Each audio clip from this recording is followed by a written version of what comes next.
As a member of the Judiciary Committee, I now ask that we immediately begin impeachment hearings.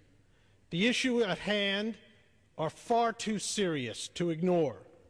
Dick Cheney faces credible allegations of abuse of power that, if proven, may well constitute high crimes and misdemeanors.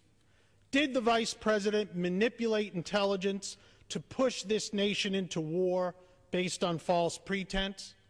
Did the Vice President unmask a covert CIA agent for political purposes?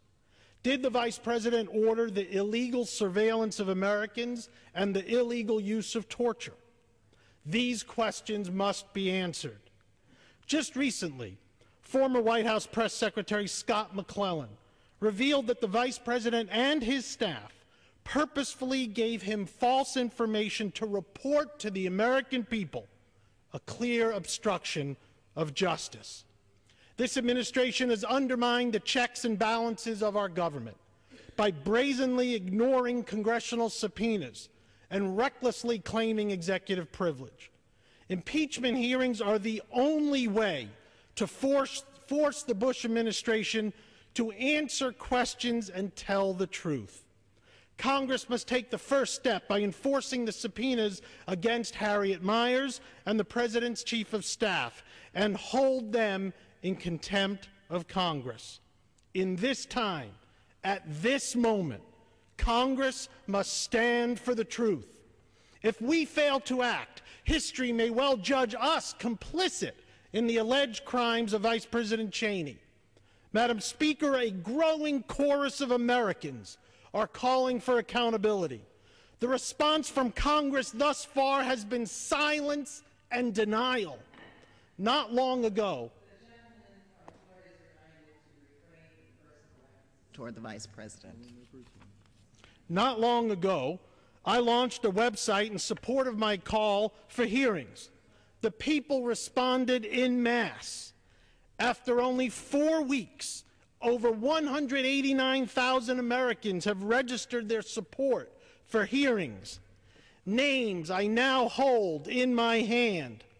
These frustrated and patriotic Americans come from all 50 states and share one common goal: accountability for the Bush-Cheney administration and a rebirth of Congress as an equal branch of government.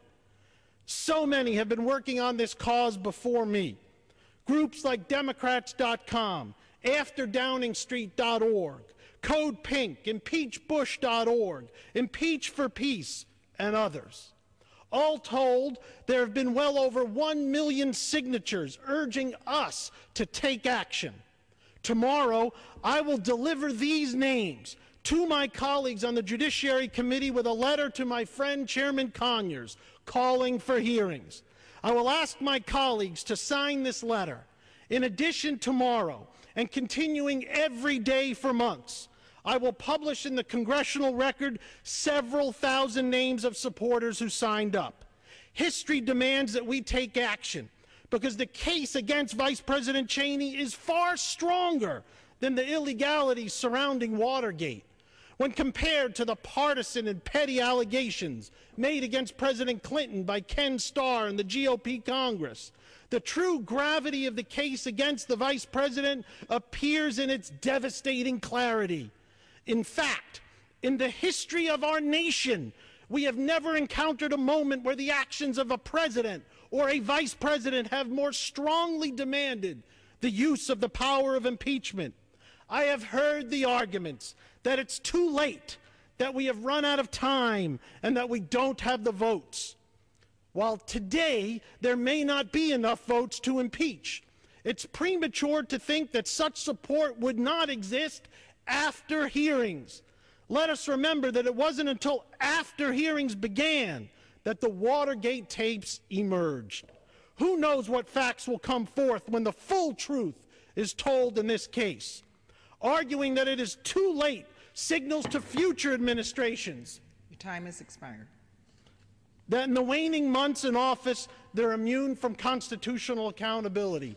Hold hearings which will put the evidence on the table, and the evidence alone must determine the outcome. Thank you, Madam Speaker.